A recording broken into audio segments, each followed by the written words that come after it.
Პროკურატურა დედაქალაქის მერის გიგი უგულავასთვის აკვეთის ღონისძიების შეფარდების საკითხზე სასამართლოს დღეს მიმართავს. ამის შესახებ ფინანსთა სამინისტროს საგამოძიებო სამსახურის საზოგადოებასთან ურთიერთობის სამსახურის უფროსმა ნათია სუხიაშვილმა განაცხადა.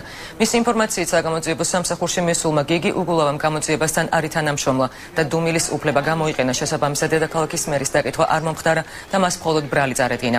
სუხიაშვილის განმარტებით კანონით გათვალისწინებულ ვადაში დღეს 18 საათამდე პროკურატურა სასამართლოს გიგი უგულავას მიმართ აკვეთის ღონისძიების შეფარდების თაობაზე მიმართავს. ბრალი მე ვფიქრობ არის დაუსაბუთებელი და უსაფუძვლო და რაც შეეხება მასალებს არ გავცნობი ვარ. ერთ-ერთი რასაც გავეცანი ეს არის მოწმე ჯოზეფ კეის ჩვენება.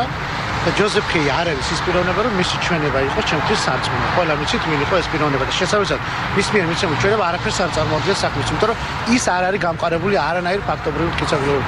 სამწუხაროა, მაგრამ ფაქტია, რომ ხელისუფლება თავისი სისუსტის გადაფარვას, იმ სისუსტის, რომ არ იცის როგორ მართოს სახელმწიფო, ცდილობს იმით, რომ დევნა იყოს სწორედ ოპოზიციის ლიდერებზეც და რიგით ადამიანებზე და ჩვენ პირდაპირ ვამბობ, ოღონდ თავი დაანებეთ იმ რიგით ადამიანებს, 20,000 ადამიანს და ჩვენ ყველა მზად ვართ, რომ პასუხი ვაგოთ. ქართულებს აქვს დეკლარირებული მიზანი პრემიერ-მინისტრი ივანიშვილის გაანადგუროს ნაციონალური მოძრაობა, იმიტომ რომ მათ იციან, რომ ვერც ერთ ეკონომიკურ დაპირებას ისინი ვერ ასრულებენ, იმიტომ რომ ეკონომიკური გონება არაკომპეტენტური და ვიცი ხალხისგან შემდგარი.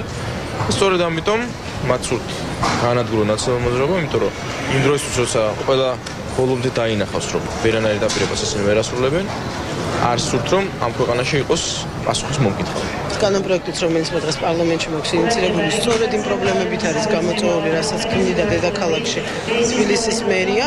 მე წლების განმავლობაში ვამბობდი, რომ დაახლოებით 25 მილიონის მოპარვა ხდებოდა ყოველწლიურად დასუფთავების ბიუჯეტიდან. დაახლოებით იგივე რიცხვებზე გავიდა დღეს გამოძიებაც. ამიტომ მიუხედავად იმისა, რომ თვითონ საგამოძიებო მასალა არ მინახავს, გამომდინარე იმ ცოდნიდან, რომელიც მე მაქვს ამ სფეროში, შემიძლია დავიჯერებო ყველაფერი სწორად.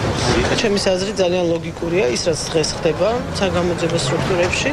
დავალოდოთ სასამართლოს, მე დარწმუნებული ვარ, რომ არც ერთი ობიექტური ადამიანი არ დარჩება დედამიწაზე, რომელსაც ამ საქმეზე კითხვები ექნება.